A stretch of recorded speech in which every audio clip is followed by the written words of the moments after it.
जय गुरु जी संगत जी। शुक्राना गुरु जी। अनंतम अनंतम शुक्राना गुरु जी। इस चैनल के माध्यम से मैं आप सारी संगत जी के साथ में कुछ सत्संग शेयर करूंगी जो कि आज तक आप लोगों तक नहीं पहुंचे हैं।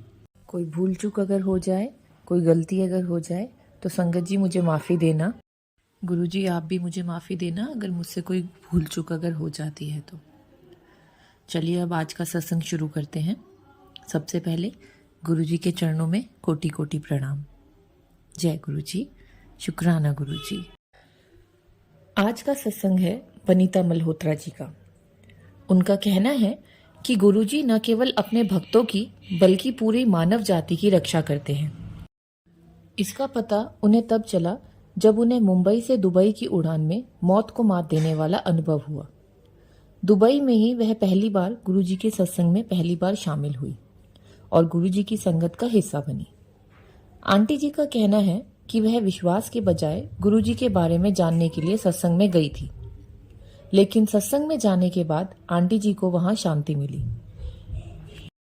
उस समय उनके पति की हेल्थ और वेल्थ प्रॉब्लम की वजह से वो भगवान की तलाश में थी।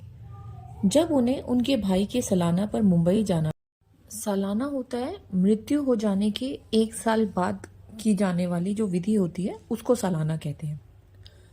वो 23 अप्रैल की डेट थी जो ईद के सेलिब्रेशन का पहला दिन था। प्लेन्स बिल्कुल फुल थे। जो सीट्स थी उनके रेट्स भी बहुत ज़्यादा हाई थे। वो मुंबई जाना चाहती थी, इसलिए उन्होंने एक ट्रैवल पोर्टल साइट पर लॉगिन किया। जैसे ही वह उसे फिल करने की कोशिश करती, पेज अपने आप रिफ्रेश हो जाता और स्क्रीन पर एक अलग पोर्टल का ऐड देखने को मिलता जिस पर 30% कम रेट पर मुंबई के टिकट्स अवेलेबल थे। उन्हें डाउट हुआ कि हो सकता है ये एक मार्केट स्टंट हो और उन्हें यकीन था कि सारे इनपुट्स के बाद रेट्स कम हो ही नहीं सकते हैं, ज़्यादा रेट्स जो हैं वो ज़्यादा हो जाएंगे। फिर भी उन्होंने ट्राई किया। फिर नेक्स्ट स्टेप पर इजीली चेकआउट पेज पर ले गया। फिर भी माइंड में डाउट था कि कहीं ना कहीं कुछ गड़बड़ है। उन्होंने पेमेंट की और पेमेंट करते ही हैंड टू हैंड उनके ईमेल पर ई टिकट पाकर वो शॉक हो गई।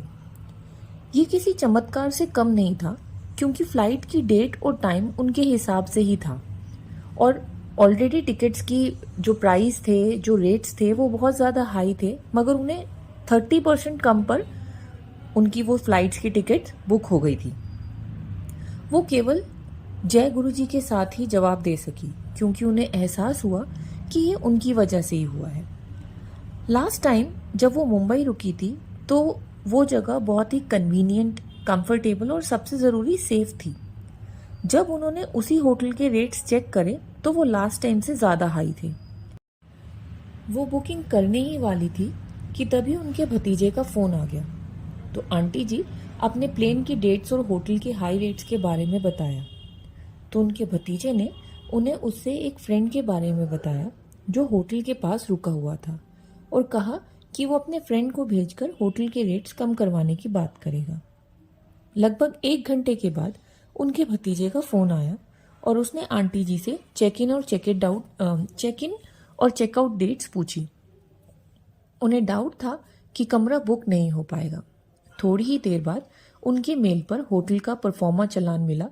जब उन्होंने रेट्स देखे तो रूम के रेट्स 30% कम थे, जिस रेट पर वो बुक कराने जा रही थी उससे। उनका कहना है कि मुंबई में उनको हर जगह हर समय गुरु जी की हेल्प मिलती रही। अनजान लोग हर जगह अचानक से उनकी हेल्प करने के लिए आगे आए, चाहे वो टैक्सी ड्राइवर हो या होटल कर्मचारी। जब भी कहीं फंसी चीज़ें अपने आप ठीक हो गई और टेंशन्स खत्म हो गई। आंटी जी का कहना है कि वापसी की उड़ान में प्लेन में बच्चों से लेकर बड़े बूढ़ों तक कुल 180 लोग थे और उनकी सीटमेट एक बुजुर्ग महिला थी। दुबई एयरपोर्ट पर उतरने से 10 मिनट पहले सब कुछ ओके था। अचानक से प्लेन राइट साइड पर झुक गया और कुछ सेकंड बाद प्लेन तेजी से लेफ्ट साइड पर मुड़ गया। पैसेंजर्स में अफरा तफरी और चीख पुकार मच गई। आंटी जी का कहना है कि उन्होंने बहुत ट्रैवल किया, क्लाइमेट रिलेटेड प्रॉब्लम्स का भी एक्सपीरियंस लिया है, लेकिन ज़मीन के इतने करीब होने के बावजूद प्लेन की ये सिचुएशन बहुत ही ज़्यादा डेंजरस थी।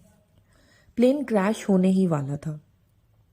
उन्होंने ज़ोर से जय गुरुजी चिल्लाना शुरू कर दिया और प्लेन अपने आप सही हुआ और ठीक से लैंड कर गया। उनका कहना है कि उस खतरनाक क्षण में, उस टेंशन वाले माहौल में जब उन्होंने मौत को सामने देखा तो उनके दिमाग में गुरुजी के सिवा कुछ और नहीं था। उनका कहना है ना तो उस समय उन्होंने अपनी भलाई या मृत्यु के बारे में सोचा, ना ही अपने बच्चों या पति के बारे में। जब प्लेन लैंड कर गया तो उन्होंने एक फायर ब्रिगेड और प्लेन के कर्मचारियों को दौड़ते हुए देखा। उनका मानना है कि गुरुजी ने प्लेन की कमान संभाली और उसे सेफ्टली लैंड करवा दिया। गुरुजी के एक भक्त के रूप में मेरा भी मानना यही है कि वह न केवल अपने भक्तों का बल्कि पूरे मानव जाति की रक्षा करते हैं। ये था बनीता मल्होत्रा जी का सत्संग। बस मैं गुरुजी से यही दुआ करती हूँ कि जैसे गुरुजी ने बनीता आंटी जी का इतना साथ दिया, वैसे गुरुजी हम सबका साथ देना, वैसे ही हमारी कठिनाइयों में, हमारे दुखों में हमारे साथ रहना। जय गुरुजी। शुक्राना गुरुजी, अनंतम अनंतम शुक्राना गुरुजी।